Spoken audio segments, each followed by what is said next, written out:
Oddiy ko'karish ortida yashirin xavf. Qon to'xtamasa, hayot ham to'xtashi mumkin. Gemofiliya nima? X xromosomaga bog'liq irsiy kasallik bo'lib, qon ivishi uchun zarur bo'lgan 8 yoki 9-omil yetishmaydi.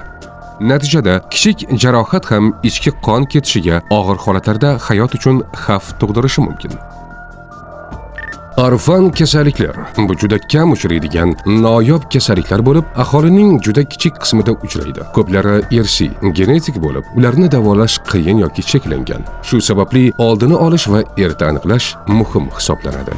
Nikohdan oldingi tibbiy ko'rik, genetik skrining, prenatal diagnostika bular sog'lom farzand uchun asosiy kafolatdir. Farzandingiz sog'lig'i tasodifga bog'liq bo'lmasligi kerak. Bugun tekshiring, ertaga tashvish bo'lmasin. Salomatlik va strategik rivojlanish instituti ijtimoiy tarmoqlariga obuna bo'ling.